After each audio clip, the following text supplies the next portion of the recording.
வணக்கம் மக்களே, welcome to my YouTube channel. So இன்றைக்கி மகாநதியில் பார்த்தீங்கன்னா காலையிலேயே வந்து குட்டி காவேரி அம்மு வந்து ரொம்ப ஹாப்பியாக வந்து ஸ்கூலுக்கு கிளம்பிக்கிட்டு இருந்தாங்க, மேக்கப்லாம் போட்டுட்டு. ஸோ அப்போ வந்து விஜய் வந்து ஏம்மா கிளம்பு அப்படின்னு சொல்லிட்டு இருந்தார். என்ன இன்றைக்கி ஒரே ஹாப்பியாக இருக்கீங்க அப்படின்னு சொல்லிட்டு விஜய் வந்து கேட்டார். உடனே குட்டி காவேரி வந்து சொல்லுவாங்க, நான் ரொம்ப ஹாப்பியாக இருக்கேன், இனிமேல் மிஸ் வந்து என் கூட ரொம்ப க்ளோஸாக இருப்பாங்க அப்படின்னு சொல்லிட்டு. என்ன இப்படி சொல்கிற அப்படின்னு சொல்லிட்டு கேட்டதுக்கப்புறம், ஆமாம் நீங்கள் தான் வந்து காவேரி மிஸ்ஸை கல்யாணம் பண்ணிக்கிற போகிறீங்களே அப்படின்னு வந்து கேட்டுருவாங்க. விஜய்க்கு வந்து உடனே அப்படியே ஷாக் ஆகிடும். இதெல்லாம் யார் உனக்கு சொன்னா அப்படின்னு சொல்லிட்டு, சாரதா பாட்டி தான் சொன்னாங்க அப்படின்னு சொன்னதுக்கப்புறம் அவர் ஒரு விஷயம் பண்ணுவார். அப்படியா, கல்யாணம் பண்ணால் நல்லது தான், ஆனால் நீ போய் எதுவும் சொல்லி கெடுத்து விட்றாத அப்படின்னு சொல்கிறது மாதிரி சொல்லியிருப்பார். அதுக்கப்புறம் வந்து உங்கள் குட்டிக்கு அவர் கேட்பாங்க, எங்கள் அம்மாவை காமிக்கிறேன்னே சொல்லுவீங்கல்ல, எங்கள் அம்மா வருவாங்கன்னு சொன்னீங்கல்ல, எப்போ வருவாங்க, எப்போ காமிப்பீங்க அப்படின்னு சொல்லிட்டு, உங்கள் அம்மாவை நான் காமிக்கவா அம்மு அப்படின்னு சொல்லிட்டு காவேரியோட ஃபோட்டோவை காமிப்பாங்க.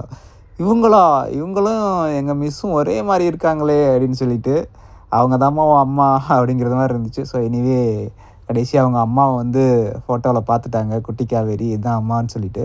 ஸோ இது வந்து எப்போ காவேரிக்கு தெரிய போகும்னு தெரில. ஸோ க்யூட்டாக இருந்தது, அது அம்மா தான் அப்படின்னு தெரிஞ்சதுக்கப்புறம். ஸோ அவ்வளோ ஹாப்பியாக இருந்தது குட்டி காவேரிக்கும். ஸோ பார்க்கலாம் என்ன நடக்க போகுது அப்படின்னு சொல்லிட்டு. இதுக்கு நடுவில் நிறையா விஷயங்கள் நடந்துச்சு. I will update you in the next video. So உங்களுக்கு இந்த சீன் பிடிச்சிருந்துச்சு அப்படின்னா கமெண்ட் பண்ணுங்கள், நான் தெரிஞ்சுக்கிறேன். தேங்க்யூ.